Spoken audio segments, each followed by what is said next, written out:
नबी करीम सल्लल्लाहु अलैहि वसल्लम की पैदाइश से सिर्फ 55 दिन पहले यमन का बादशाह अबरहा हाथियों की फौज लेकर काबा ढाने के लिए मक्का पर हमला आवर हुआ। इसका सबब ये था कि अबरहा ने यमन के दारुल सल्तनत सना में एक बहुत ही शानदार और आलीशान गिरजाघर बनाया और ये कोशिश करने लगा कि अरब के लोग बजाय खाना काबा के यमन आकर इस गिरजाघर का हज किया करें।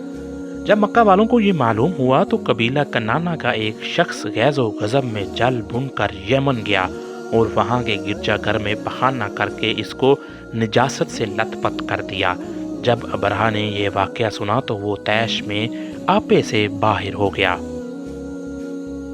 और खाना काबा को ढाने के लिए हाथियों की फौज लेकर मक्का पर हमला कर दिया और उसकी फौज के अगले दस्ते ने मक्का वालों के तमाम ऊँटों और दूसरे मवेशियों को छीन लिया और इसमें से 200-400 ऊँट अब्दुल मुतलिब के भी थे। हज़रत अब्दुल मुतलिब को इस वाक़े से बड़ा रंज पहुंचा, चनाचे आप इस मामले में गुफ्तगू करने के लिए उसके लश्कर में तशरीफ़ ले गए। जब अबरहा को मालूम हुआ कि कुरैश का सरदार इससे मुलाकात करने के लिए आया है तो उसने आपको अपने खैमे में बुला लिया और जब हज़रत अब्दुल मुतलिब को देखा कि एक बुलंद कामत रोबदार और नहायत हसीन और जमील आदमी है जिनकी पेशानी पर नूर नबूवत का जाहो जलाल चमक रहा है,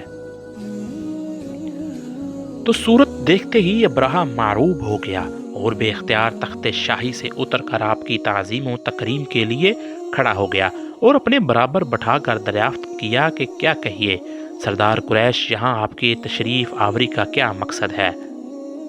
तो हज़रत अब्दुल मुतलिब ने जवाब दिया कि हमारे ऊँट और बकरियाँ वगैरह जो आपके लश्कर के सिपाही हांग कर लाए हैं, आप इन सब मवेशियों को हमारे सपुर्द कर दीजिए। ये सुनकर अबरहा ने कहा, है सरदार कुरैश, मैं तो ये समझता था कि आप बहुत ही हौसलामंद और शानदार आदमी हैं, मगर आपने मुझे से अपने ऊँटों का सवाल करके मेरी नज़रों में अपना वक़ार कम कर दिया। ऊँट और बकरी की हकीकत ही क्या है?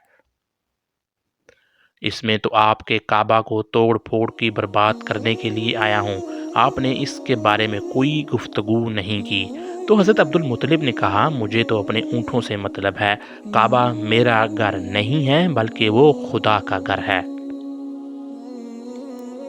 वो खुद अपने घर को बचा लेगा, मुझे काबा की ज़रा भी फिक्र नहीं है। ये सुनकर अबरहा अपने फ़ारौनी लहजे में कहने लगा, ऐ सरदार मक्का, सुन लीजिए, मैं काबा को ढाकर इसकी ईंट से ईंट बचा दूंगा और रोहे ज़मीन से इसका नामो निशान मिटा दूंगा, क्योंकि मक्का वालों ने मेरे गिरजाघर की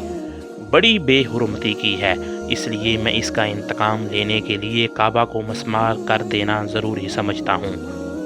हज़रत अब्दुल मुतलिब ने फरमाया कि फिर आप जाने और खुदा जाने, मैं आपसे सिफारिश करने वाला कौन। इस गुफ्तगू के बाद अबरहा ने तमाम जानवरों को वापस कर देने का हुक्म दिया और अब्दुल मुतलिब तमाम ऊँटों और बकरियों को साथ लेकर अपने घर चले आए और मक्का वालों से फरमाया कि तुम लोग अपने माल मवेशी को लेकर मक्का से बाहर निकल जाओ और पहाड़ों की चोटियों पर चढ़कर दरों में छुप कर पनाह लो। मक्का वालों से ये कहकर फिर खुद अपने ख़ानदान के चंद आदमियों के साथ लेकर खाना काबा में गए और दरवाजे का हल्का पकड़कर बेइंतहाई बेकरारी और गिरिया वर्जी के साथ दरबारे बारी में इस तरह दुआ मांगने लगे, ऐ अल्लाह, बेशक हर शख्स अपने अपने घर की हिफाजत करता है, लिहाजा तू भी अपने घर की हिफाजत फरमा और सलीब वालों और सलीब के पुजारियों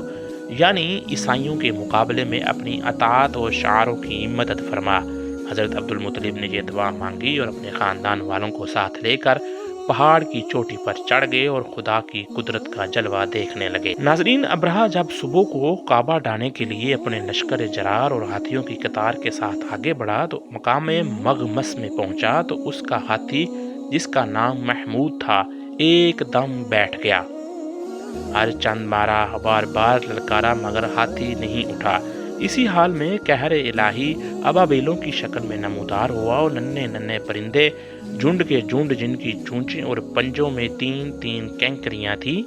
समुंदर की जानब से हरम काबा की तरफ आने लगे और अबाबीलों के इन लश्करों ने अबरहा की फौज पर इस जोर और शोर से संगेबारी शुरू कर दी कि आन की आन में ابرہا کا لشکر اور اس کے ہاتھیوں کے پرخچے اڑ گئے۔ ابابیلوں کی سنگباری خداوند قہار و جبار کے قہر و غضب کی ایسی مار تھی کہ جب کوئی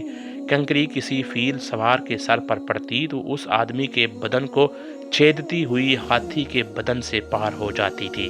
ابرہا کی فوج کا ایک آدمی بھی زندہ نہ بچ سکا اور سب کے سب ابرہا اس کے ساتھیوں ہاتھیوں سمیت اس طرح ہلاک و برباد ہو گئے کہ ان کے جسم کی بوٹیاں ٹکڑے ٹکڑے ہو کر زمین پر بکھر گئیں۔ چنانچہ قرآن مجید کی سورہ فیل میں خداوند قدس نے اس واقعہ کا ذکر کرتے ہوئے ارشاد فرمایا، یعنی اے محبوب، کیا آپ نے نہ دیکھا کہ آپ کے رب نے ان ہاتھی والوں کو کیا حال کر ڈالا؟ کیا ان کے داؤں کو تباہی میں نہ ڈالا اور ان پر پرندوں کی ٹکڑیاں بھیجی تاکہ انہیں کینکر کے پتھروں سے مارے تو انہیں چبائے ہوئے